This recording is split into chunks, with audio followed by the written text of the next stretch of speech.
I want to ask you a couple things. First of all, I want to ask you about Stormy Daniels. You had her on your show. Yes. A few years ago when she was first out with her story. And then to your credit, you pointed out on your show that her testimony in this trial changed dramatically from then to now. Do you think she's trying to paint herself as a fake Me Too victim now?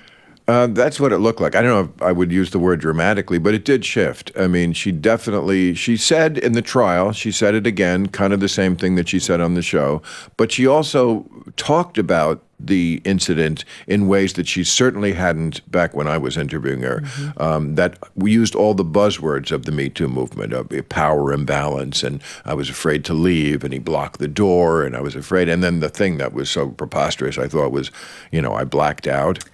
She lost fingers in her feeling in her fingers and toes, Bill. Well, I mean, as I said at the time, this is someone who's not unused to having sex with strange people.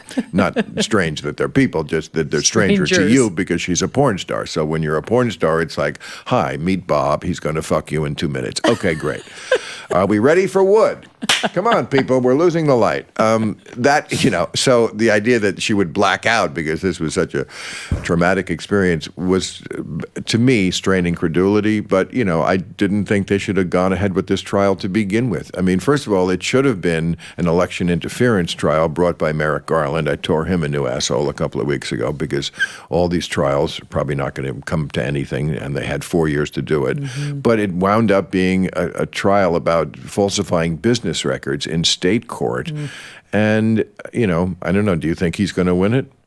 I don't think Trump is going to win it because because I think it was lost on jury selection. It's New York. It went 87% for Joe Biden. You think 12 jurors are going to? I mean, it's because if I had to put money 12, all 12 jurors. Here's my thought: they should not vote to convict because he's put on a great case. The defense has put on a great case. Just they really haven't put on much of a case at all, but they've done enough to poke holes in Michael Cohen's testimony to win this case. But I think they lost it on jury selection in the same way OJ was lost on jury selection. Let me ask you this, Counselor. Michael Cohen did serve prison time for doing this. No, not for doing this. That's the problem. He served prison time for lying about taxes and his taxi medallion scheme. And then at the last minute, they added on this election interference or campaign finance violation. And he said, sure, I did it. I did that too. But that was never the bulk of the charges that was about to send him into prison with the raids on his house and all that. That was an add-on at the end. That was not my interpretation of it. I thought he went to jail because he was the fixer. In this case, they're trying to lead you to believe that, Bill. But you trust Andy McCarthy of National Review, for example, a very straight shooter. He hates Trump like you do. He's been pointing this out. So has many other legal. Anyway, I'll relook at it. But in your defense, that's sort of how they're setting it up in this trial, and that is what the jury has heard too. What you just said. So that's one of the reasons why I believe they probably will conclude he did it. They're going to say Cohen, he pleaded guilty to it. Weisselberg, he's in jail. Why is he in jail? And they've been led like with a trail of breadcrumbs, I think, to probably the wrong conclusion. But I do think it'll be reversed. And how will it affect the election, if at all? I don't think it will either. Don't you think it's all been baked in at this point? I do, absolutely. I mean, look, to most people, it's just a sex case. I did an editorial about this. It's in the book also about I saw this movie when it was called Kill Bill, when they did it with Bill Clinton. And people just do not like it when they go after presidents for their sex lives. And the idea that Trump would be fucking a porn star at a golf charity event while his wife was home nursing their newborn is something we just assumed he would be doing because, again, you're the party of family values. So it is, as you say, baked into the cake. The only thing surprising was that for the record, Trump denies it.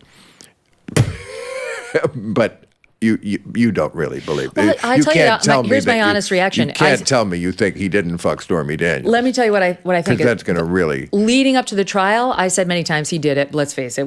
He denies it for the record and the legal purposes. He denies it.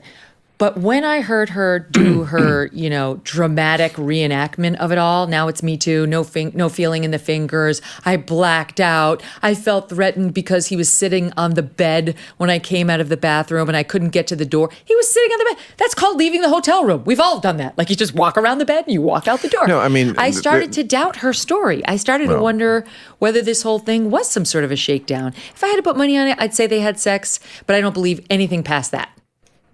Well, that's silly.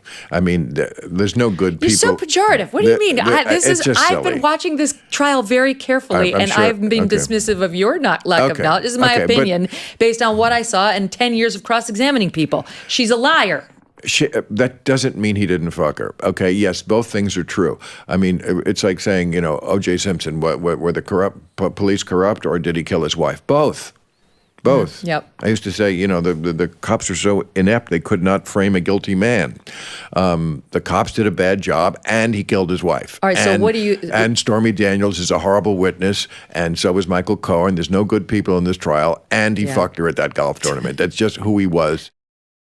Being in debt is like sinking in quicksand. You're trapped. You feel helpless, and the harder you struggle, the deeper in debt you can get. If you are trapped in debt, let me throw you a lifeline. Done with Debt.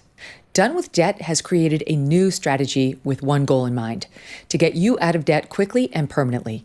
Done with Debt stands between you and your bill collectors. Then they negotiate a plan to end your debt permanently, without bankruptcy and without loans.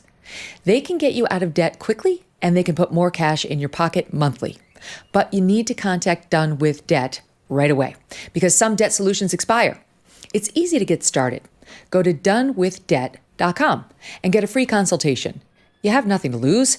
Talk with one of their experts about a strategy that will end your debt faster and easier than you thought possible. Visit donewithdebt.com. That's donewithdebt.com. Hey, thanks so much for watching. If you like what you just saw, hit the subscribe button for more clips and full episodes.